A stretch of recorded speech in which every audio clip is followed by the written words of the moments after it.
c'est comme ça. C'est comme ça. Dire que je vais avoir ça pour Jean. Allez, c'est pas le moment. Pas possible. Arrête. Voilà. Écoute, allez. Ce soir si tu veux, mais pas maintenant. Pourquoi t'es ma petite femme? Et moi, je réglerais bien son compte à ma petite femme. Allez, j'ai envie, laisse-moi faire. Mais c'est l'heure du linge. Regarde, le ciel est bleu, le soleil tape déjà fort. En 20 minutes, il sera sec. Mathilde! Mathilde! Viens plus ici, ma fille! Va me chercher du romarin! Viens, tu sais, un petit bouquet, pas plus grand que ça, parce que ça serait trop. Et il faut que ce soit juste à point, mon ragoût! Arrête de mettre un tour! Mathilda, pourquoi tu prends le basilic là? Ce pot-là est bien plus garni que l'autre. Allez, viens par là. Non, laisse-moi. Ouh, mais tu t'es levé du pied gauche, ma soeur. Ma soeur, ma petite soeur, ma petite soeur. Ah, silence, quoi! J'interviens! Il arrive, ce romarin! Oh là là! La cuisson va être prête, il est toujours pas là! Avant l'heure, c'est pas l'heure, après l'heure, c'est plus l'heure! C'est quelque chose! Ça fleure bon les bons petits plats de Mamina. Oh, tu mérites pas, hein? Champion du ballon. Le champion du ballon. Anita, j'ai faim, tu m'entends? J'ai faim. Tu verras un jour, on sera les rois du stade. Ils savent pas encore, mais je suis fort. J'ai mal au dos à force. Mathilda, si tu ne me portes pas tout de suite ce romarin, le rôti sera insipide. En 40 ans de mariage, je n'ai jamais raté un seul ragoût. Mais en 40 ans de mariage, des épées, est-ce que j'ai raté un seul ragoût? Mais non, jamais! Mais arrêtez de hurler, quoi! Ça m'empêche de chercher! Ça grésille! J'arrive, Malina. Juste une pince à l'heure, j'arrive. Il n'y a plus 1000 ans! Hier c'était là, aujourd'hui c'est plus là! Il n'y a plus 1000 ans! Oh. Mais dépêche-toi donc, oh là là. Allez Mathilda, laisse-moi faire. Juste un baiser, ça fait du bien partout. Allez, s'il te plaît. Oh, mais pousse-toi donc, tu vas bientôt t'occuper. Mais t'en as bien mis tout le temps. C'est pourtant pas compliqué, le romarin. Tu veux que je te montre comment on cuit un bon ragoût? Hein? Regarde. Tout doucement, pour ne pas tout casser, tout en cassant un peu quand même. Est-ce que tu as compris? Je peux le faire, Mamina? C'est brouillé! Je sais pas pourquoi, juste aujourd'hui, c'est brouillé, quoi! Ah! Oh, il faut trop de bruit, il faut trop de bruit, quoi! Celui-là, il faut trop de bruit! C'est brouillé, c'est brouillé! Non, c'est brouillé! J'en peux plus! Renato! Renato! Porte-moi un tournevis! C'est pas ça!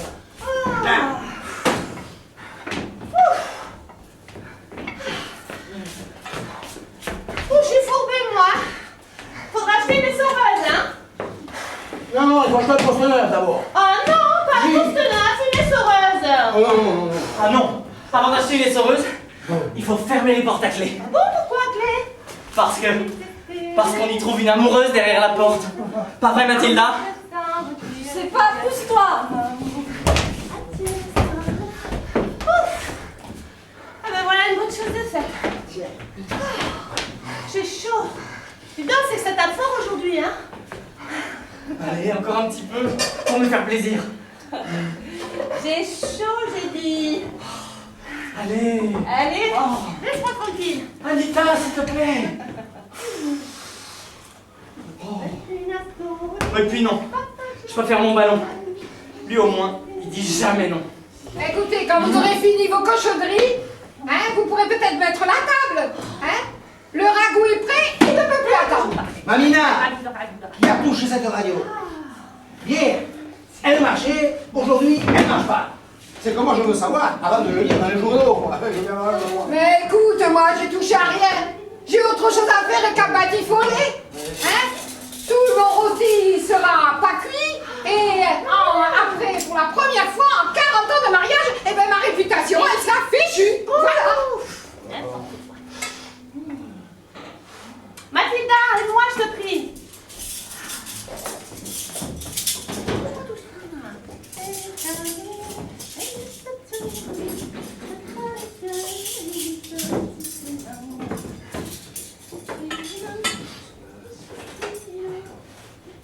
Je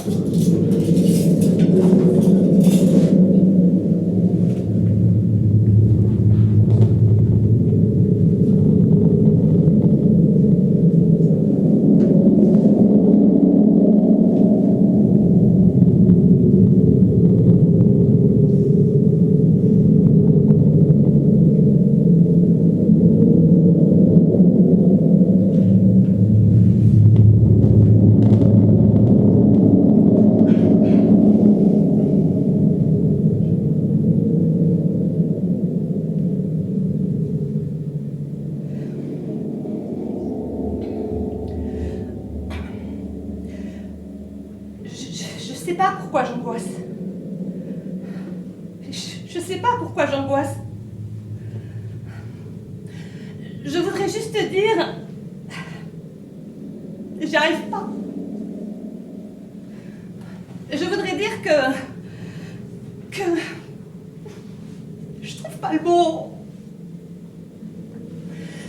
Enfin, si le mot, je le connais, mais j'arrive pas à... Mais qu'est-ce qui va se passer si je le dis? Hein? Qu'est-ce que vous allez comprendre? Et puis, je suis même pas sûre que vous m'entendrez, ni même que vous m'écouterez. Vous voyez, de toute façon, je suis trop nulle. J'y arriverai pas. C'est trop difficile. Vous voyez, c'est ça, ma solitude à moi. J'angoisse. Mais c'est terrifiant d'être seule avec son mot coincé dans la gorge, là. Et puis tous les autres. Et puis ça empêche de vivre. Ça empêche de respirer. J'étouffe. Et puis en plus, il est là. Je le sens bien, il est là. Au fond de ma gorge, le mot, là. Il est là, mais pourquoi je peux pas? Hein? Mais pourquoi je peux pas? Pourquoi j'ai peur? De lui, j'ai peur de vous. J'ai peur de moi.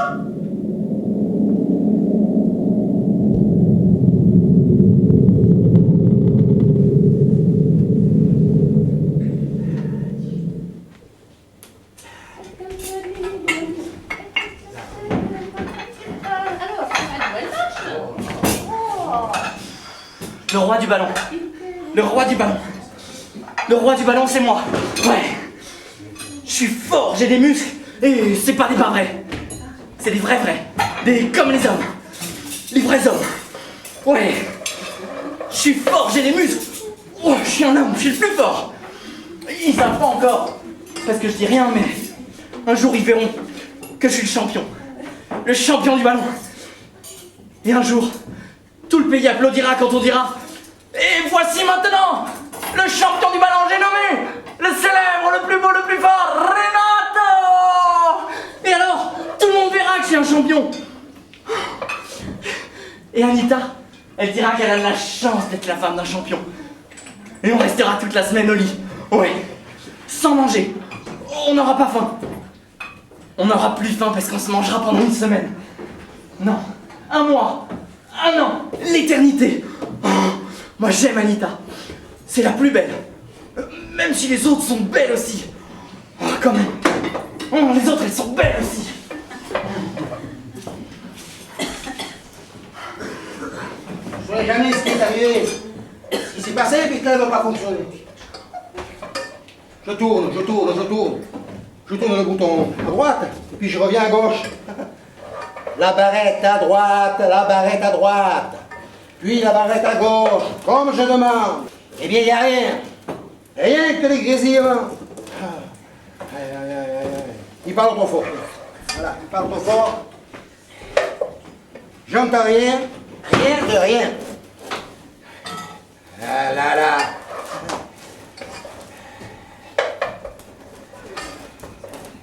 Il n'y a plus de respect, tiens. Ah, mon père n'aurait jamais toléré ça, non. Ça, non. Oui, mais mon père, c'était mon père. Ah, ah. À la sieste, c'est plus l'heure. Avant la sieste, c'était maintenant. Voilà, il n'y a plus de respect. Même Milan ne répond plus. Aïe, aïe, aïe. Ils font trop de bruit. Milan ne répond pas et le poste est cassé. Aïe, aïe, aïe. Satané coup du sort.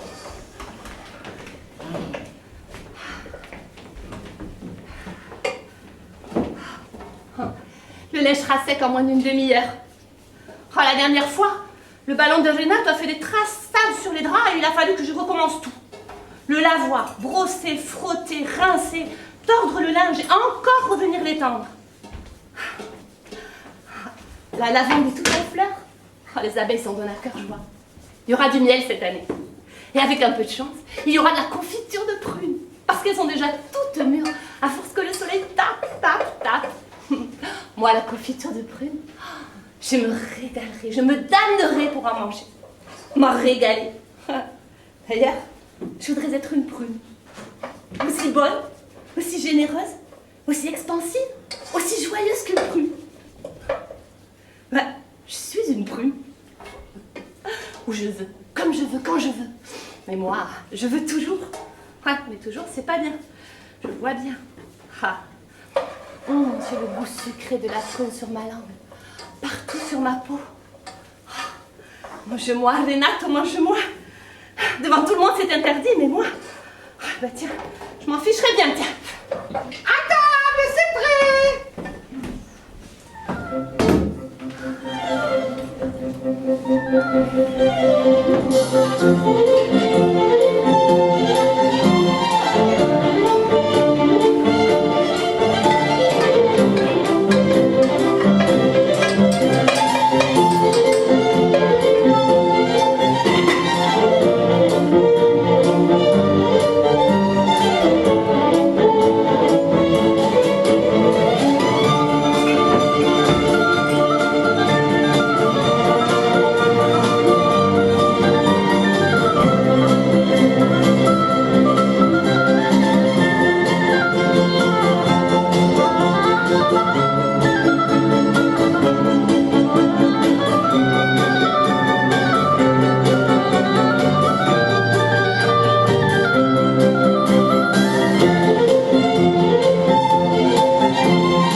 sais exactement ce que je veux dire et comment je veux le dire. Ma pensée est claire, directe, précise, une lame de rasoir. Quand je vous le dis comme ça, vous comprenez parfaitement ce que je vous dis. Je ne laisse place à aucun doute, n'est-ce pas? Vous n'avez pas d'effort à faire, je vous fournis tout. Vous n'avez pas d'effort à faire, je vous fournis tout. Vous n'avez pas le choix. Et même s'il vous prenait l'envie de flotter dans quelque hésitation, vous comprendriez très vite que ce n'est pas la bonne idée. Je vous ligote avec mes mots. Vous vous sentez même très mal à l'aise. Vous savez pourquoi? Parce que je vous fais peur. Sûr que si je gémissais là, vous ne me regarderiez même pas. Vous ne vous intéressez qu'au risque que vous courez. Moi, je ne vous intéresse pas. Pas plus que votre gosse tout à l'heure, votre belle-mère, la voisine ou la boulangère. Trop futile. Pourquoi écouter leurs fadaises? Elles ne vous servent à rien. Mais là, tout à coup, en ce moment, vous comprenez parfaitement le danger. Vous vous sentez menacé, personnellement menacé, n'est-ce pas? Alors c'est troublant. Ça fait peur. Faut sauver votre peau, faut s'accrocher à la vie. C'est pour ça que vous m'écoutez dans un silence de pierre tombale et que vous comprenez parfaitement ce que je vous raconte sans me faire répéter. À quoi ça tient, la vie, hein?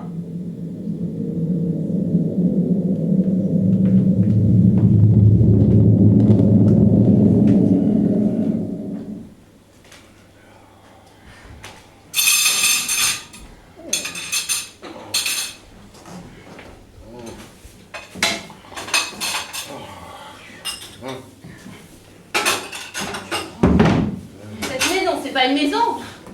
Par terre, c'est tout pareil que la rue. Tu sais, il y en a qui disent que c'est dégoûtant d'embrasser un garçon. Ben moi aussi, je le croyais. Puis il y a eu Renate. Renate est le premier baiser. Oh, alors ça, je peux pas l'oublier. Il m'a pris par la taille, comme ça. Et puis, il a collé sa bouche contre ma bouche. Et puis sa langue est entrée dans ma bouche. C'est dégoûtant, hein? Tu crois ça? Eh ben non, tu te trompes.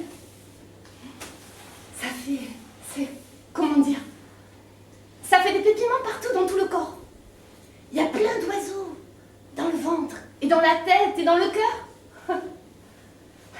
Mais tu peux pas savoir ça, toi. T'es trop jeune. Tu veux que je te raconte? Pourquoi tu dis jamais rien, Mathilda? Quand tu étais petite, tu étais bavarde. T'as perdu ta langue. Bah, c'est dommage, hein? T'aurais pu te servir, embrasser un garçon, celui que tu aurais épousé quelques semaines plus tard, pour qu'il t'embrasse tous les jours. Et puis pas que. Tu veux que je te raconte? Pourquoi tu dis rien? Pourquoi tu parles pas?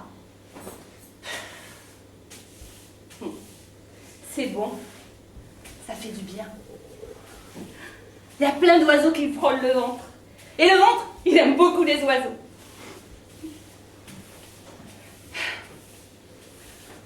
Pourrait s'essuyer les pierres à l'entrée au moins, hein?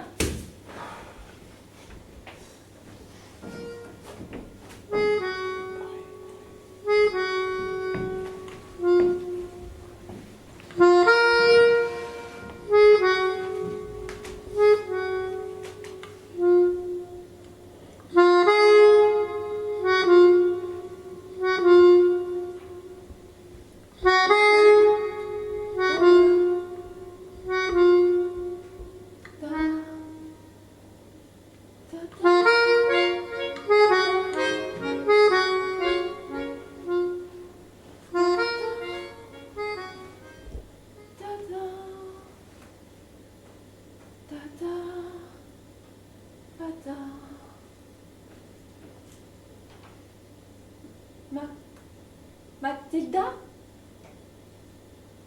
Mathilda? Toi, tu sais toujours tout. J'ai pas besoin de t'expliquer.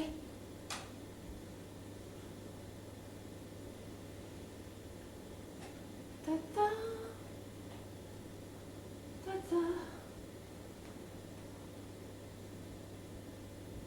t'aime bien. Peut-être. Enfin, je sais pas trop. C'est pas si grave, hein? Hein? Hein, c'est pas si grave. T'as vu? J'ai mis ma robe blanche. Elle est blanche. C'est joli le blanc. C'est propre. C'est beau. C'est propre. J'ai mis ma robe blanche. Tu sais, c'est très important. Parce que j'aime pas le rouge. J'aime pas le rouge. J'aime pas le rouge. J'aime pas le rouge. Ça fait mal. Ça fait mal. Ah, rouge, c'est noir. J'aime pas.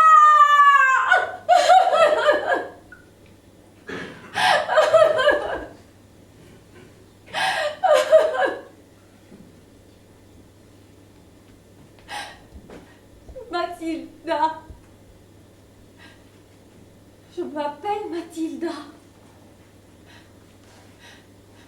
Ils ont dit que j'avais 19 ans. Mais c'est pas vrai. J'ai 16 ans.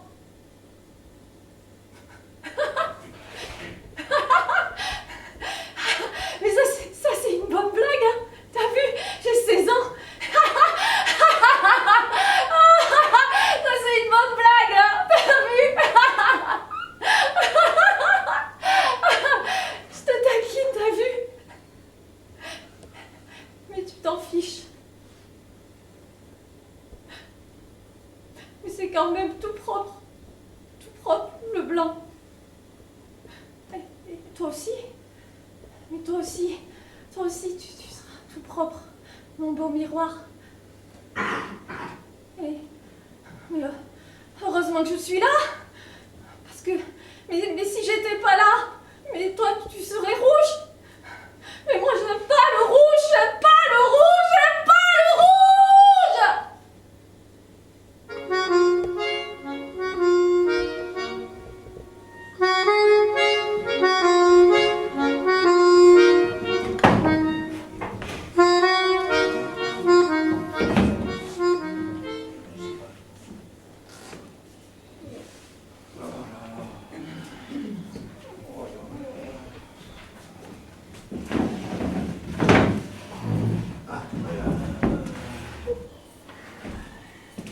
Renato!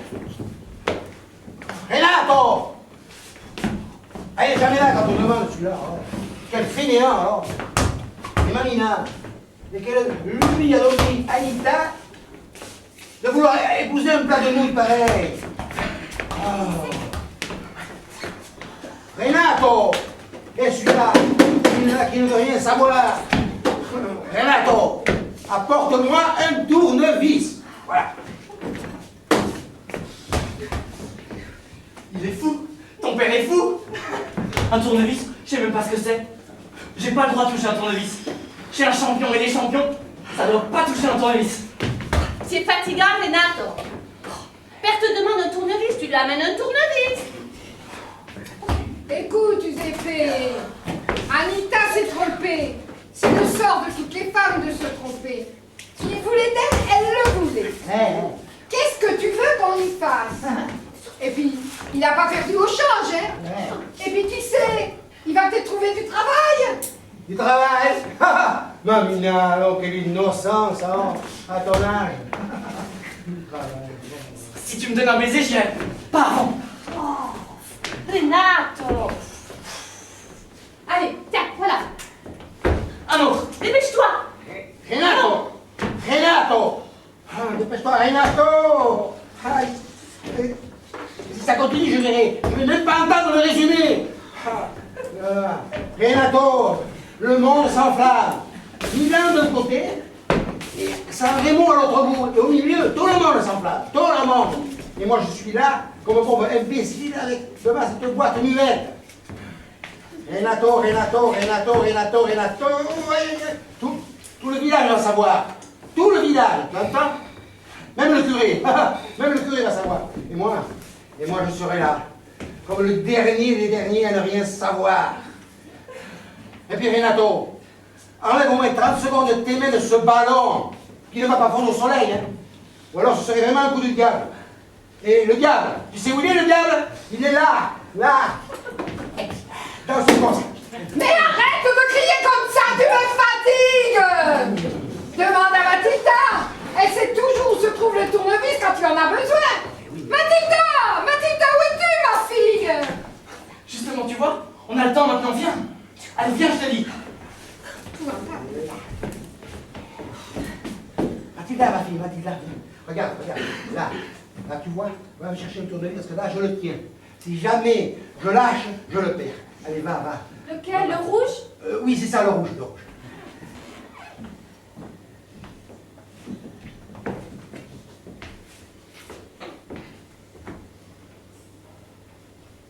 Mathilda, tu me donnes un baiser?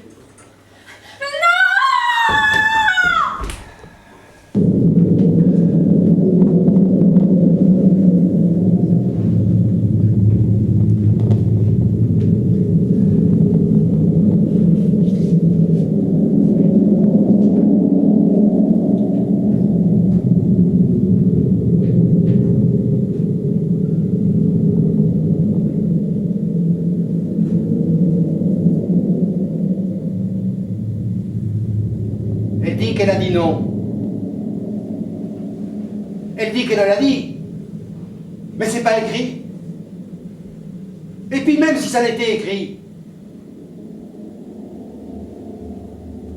qu'est-ce qui prouverait qu'elle a dit non en pensant non?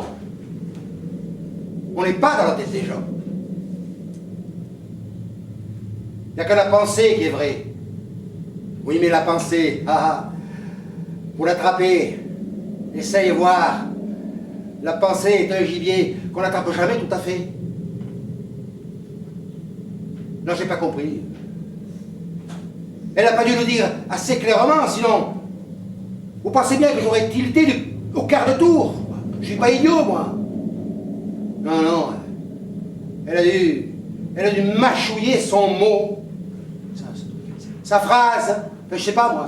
Son gargouillis, quoi. Et puis même pas sûr qu'elle ait mis l'intention. Moi, je dis qu'il n'y a que l'intention qui compte. Que si tu dis un truc triste sur un air gai, ou l'inverse, déjà, c'est pas clair. Alors si en plus de l'intention, elle ne pense pas vraiment ce qu'elle dit, il n'y a plus moyen d'être sûr. Et alors là, tous les mots deviennent suspects. Tous les mots veulent dire n'importe quoi.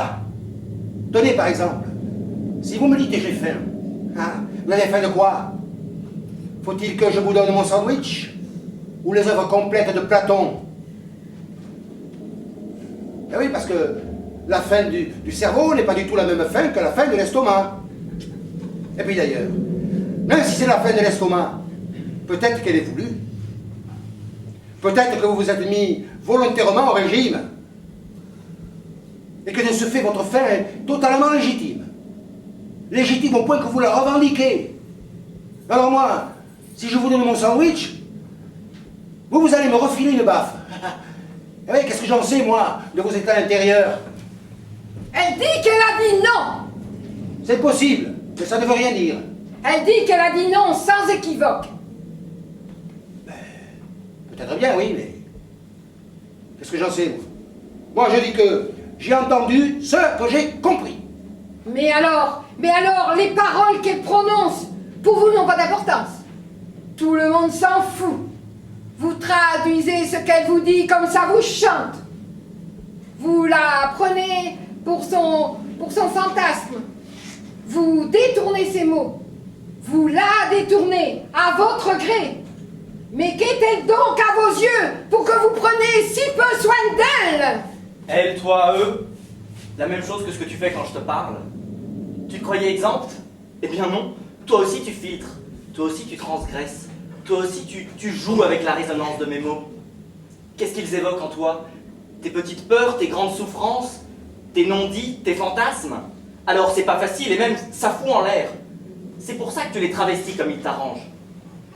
T'en as rien à foutre de moi. Pour l'instant, toi et toi seul t'intéressent. Moi aussi je m'intéresse. Je m'intéresse moi-même. Sinon, c'est pas compliqué, je suis un homme mort.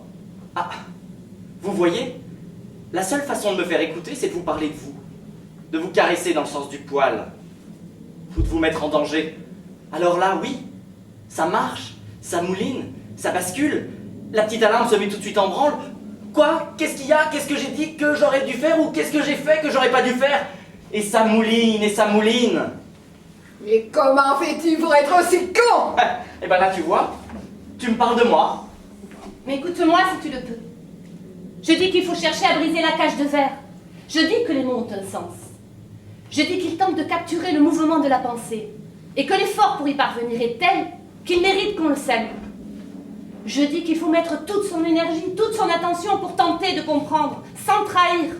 Je dis que nous sommes tous concernés, que pas un seul d'entre nous n'échappe à cette condition. Je dis que sinon, mais à quoi serviraient les mots? Je dis qu'il passe par moi. Je dis qu'il me renvoie en miroir toutes ces choses planquées. Je dis qu'il me dérange. Je dis qu'ils me font souffrir. Je dis qu'ils m'obligent, qu'ils ne sont pas confortables. Je dis qu'ils me font naître et mourir, et naître et mourir, et naître et mourir, et naître et mourir. Je dis que vous et moi sommes condamnés à naître et à mourir. Et on passe notre temps à cela. Je dis la multiplicité des miroirs, des choses planquées. Je dis que nous sommes tous condamnés à perpétuité, à tenter de nous joindre. Je dis que nos mots sont nos bras, et que si nous le voulons, nos bras peuvent étreindre. Ou alors, sinon ils ne sont que nos mains, quand elles étranglent. Je dis qu'ils sont la seule condition pour éloigner la solitude. Elle a dit qu'elle a dit non, et que nous n'avons pas compris.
Allez, compte-les, Mathilda, compte-les.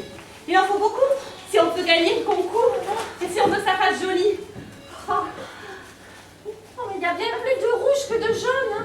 Il n'y a pas assez de couleurs. Bah, Dita a dit qu'il y aura plein de couleurs sur le sien. Et qu'il y en aura tellement qu'on verra plus que son clocher. Bah, même si t'as dit n'importe quoi. Mais regarde comme il est beau déjà. Hein, il sera encore plus beau tout à l'heure. Et moi, je te dis, petite sœur, que nous allons gagner.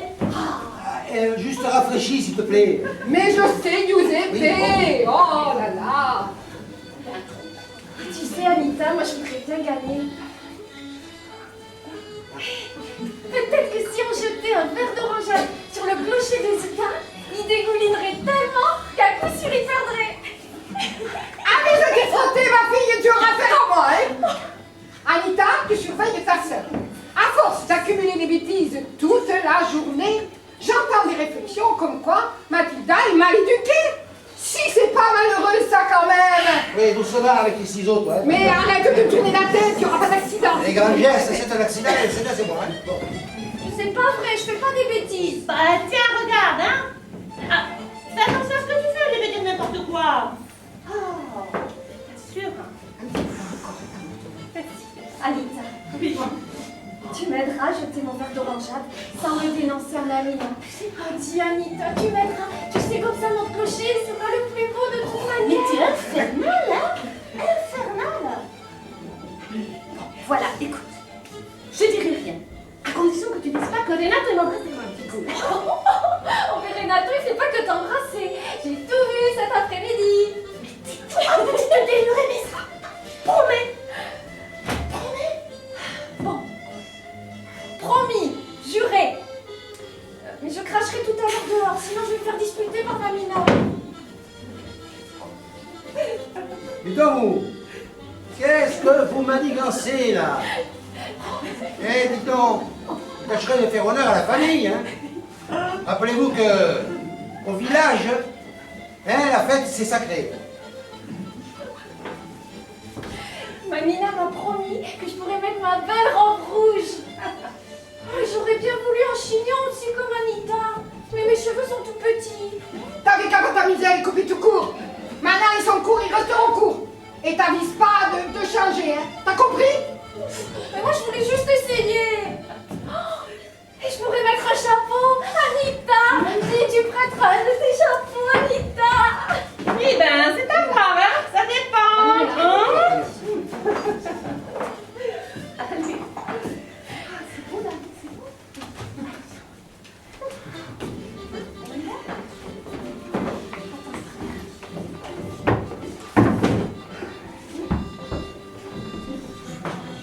Viens, on va s'amuser, prise. Bonjour.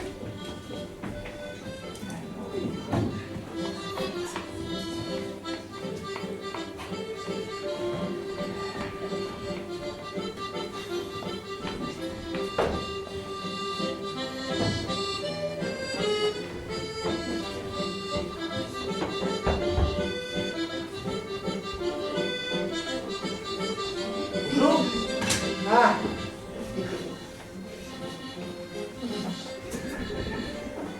Anita ne va pas tarder. Si c'est elle que tu viens chercher. Parce que je pense que tu viens pour elle. Oui. Enfin, c'est-à-dire que Anita et moi, enfin je veux dire, les sentiments que j'éprouve des sentiments pour Anita et je devais passer la chercher. Et j'espère ne pas m'importuner. Eh, Parce que eh, c'est ça, mon garçon. Ah, j'ai pas trop de trucs, on a tout compris. Tu en pèses pour Anita. Eh, c'est un beau brin de fille. Mais j'espère que tu tâcheras de rester correct. oh bah oui. Oui. Parfaitement. Je n'ai pas l'intention de. Enfin. Je respecte trop Anita pour. Vous pouvez me faire confiance. Je suis un garçon et je n'ai pas de mauvaise idée. C'est une bonne chose. Je sais me tenir, monsieur Giuseppe. C'est une bonne chose. Parce que je ne tiens pas que ma fille fasse partie de ces dévergondés. Bon. Ici, la loi de la famille, c'est très simple. Hein. Mes filles arriveront vierges au mariage. Oui, c'est évidemment. C'est parfaitement normal, monsieur Giuseppe. Bon, bien sûr. Oui, c'est parfaitement, évidemment, tout le monde s'y dit ça. Mais enfin, moi, je préfère préciser quand même. Non, Mamina, appelle les filles, je te prie. Parce que si elles ne sont pas prêtes maintenant, c'est qu'elles ne le seront jamais. Anita, Ouais. quelqu'un t'attend? Oui. Oh, Mathilda, tu vas être encore en retard, mais dépêche-toi. Mais si c'est pas quelque chose, oh là là. Mais nous avons 2 filles, nous épées. Ça. Il faut qu'on s'y habitue. Et oui. Si nous, on avait eu 2 garçons, ils seraient déjà partis pour chercher leur cavalière pour le bal. Bien sûr. Qu'est-ce que vous en pensez, jeune homme? Je sais pas, madame Amina. Je sais pas. Non.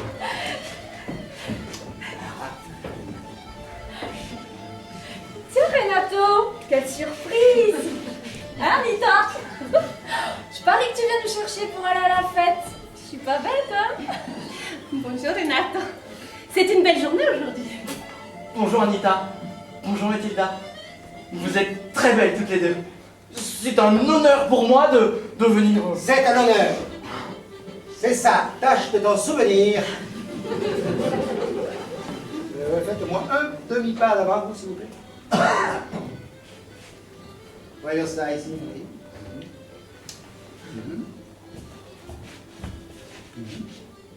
Oui. Tu n'as pas mis de rouge sur les joues, au moins, toi. Mais tu sais bien que non, papa. Bon, je préfère ça parce que tu sais, Tu es encore un peu jeune, hein, tu as bien le temps pour tout ça. Mais dites donc, vous en avez mis du temps. Si tout le monde faisait comme vous, mais on serait jamais à l'heure nulle part. Je vous rappelle, mes filles, que nous passons d'abord à l'église. Il faut remercier le Seigneur pour la fête qu'il nous a offerte. Vous n'avez jamais fait la guerre. Autrement, vous sauriez de quoi je vous parle. Bon, ça y est là. Tout le monde est prêt? Allez, hop. On y va.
À la question posée par l'avocat, elle dit qu'elle a dit non. Alors comment expliquez-vous que selon vos dires, il ne s'agissait pas d'un viol mais d'un acte consenti? L'accusée a répondu en toute bonne foi. Mais on m'a toujours dit que quand une fille dit non, ben c'est parce qu'elle pense oui.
surtout professionnels, sans lesquels on n'aurait pas eu.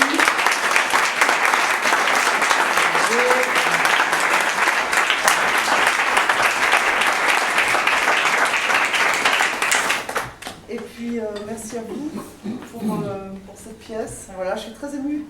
À chaque fois que je la vois, je suis très émue. Voilà, c'est tout ce que je peux vous dire. Si vous avez des choses à nous demander, des choses à dire, ben écoutez, moi je trouve que ça serait une bonne idée, parce qu'on est là aussi pour partager jusqu'au bout. Voilà, je veux dire quelque chose peut-être. Oui, je voudrais dire, avant que vous lanciez le débat, je suis président, moi, de la section du Centre culturel de Tagence et de Boucau, qui a donné naissance à la troupe du jour de rêve et à l'atelier des petits. Des petits là, il y en a 2 petits l'année dernière. Et alors je vous propose, ces 2 petits là, de venir les voir parce que ça vaut le coup. On les a intégrés dans tous les nouveaux de l'année dernière dans une pièce que nous avons écrite avec Roman et puis avec d'autres comédiens de l'époque en 2000, que nous n'avons jamais ici joué puisque on n'était pas encore, je ne dirais pas connu parce que ce serait trop prétentieux. Mais bon voilà, donc il faut vous dire que j'en profite aussi pour remercier l'association Quartier La Terre qui possède ce petit bijou ici, qui est la Luna Negra, qui alors je ne sais pas si on est les premiers, de toute façon on ne sera pas les derniers, parce que cette association-là nous a aujourd'hui, c'est pour ça que vous ne l'avez pas trop vu dans ses parutions, parce qu'elle a eu une idée qui est géniale, c'est de nous confier, bien sûr quand il y a des trous dans la programmation, de nous confier la clé de la Luna. Alors on est venu avec, on avait un peu la trouille quand même, il faut dire, parce qu'ils nous disent, on vous donne la clé, et puis voilà, on vous prête Philippe et son adjoint, c'est très important, parce qu'avec tout cet avenir, je ne serais pas capable. Voilà. Et puis voilà, donc nous jouerons chez Rosette, je pense qu'on arrivera à nous faufiler dans le programme, la prochaine pièce donc, que nous avons intégré nos amis de l'atelier. Donc, scrutez bien, surveillez vos mails, voilà, ou envoyez-nous vos adresses pour qu'on vous écrive. Enfin, voilà, je ne sais pas comment il faut faire pour sortir un peu de la parce que ce ne sera peut-être pas, à moins qu'on trouve une programmation officielle, entre guillemets. Alors moi je voulais dire à propos de la pièce que c'était parti d'un fait réel, hein, c'est ce que vous avez dû voir dans les articles journaux notamment, qui s'est passé il y a à peu près entre 15 et 20 ans, quelque chose comme ça, je ne me rappelle plus trop. J'avais entendu une phrase à la radio, enfin j'avais allumé la radio au moment des informations, au moment où le journaliste racontait le procès de quelques jeunes qui avaient été arrêtés à la suite d'une tournante. Tout à fait. Et la dernière réplique, moi quand j'ai allumé la radio, donc le journaliste brossait très sommairement cette histoire, vraiment très sommairement, je ne l'avais pas du tout suivi, je la découvrais. Et en fait, très rapidement, il a dit exactement ce que j'ai repris dans la dernière réplique que dit Anne dans la pièce. Ben, moi, on m'a toujours dit que quand une fille dit non, ben, ça veut dire qu'elle pense oui. D'un air très, comment dire, naturel, naïf et de très bonne foi. Et j'ai oublié, et puis quelques années plus tard, c'est ressorti parce que je voulais parler du langage, de la communication, de l'interprétation des mots. Et cette phrase m'est revenue comme ça brutalement, et je me suis dit qu'il fallait en faire quelque chose, parce que c'est important. Et si on est prêt à confondre un oui et un non, comment voulez-vous qu'on s'entende dans la vie? Comment voulez-vous qu'on se comprenne, qu'on communique, qu'on se rejoigne? Voilà, la pièce est née comme ça. Wow.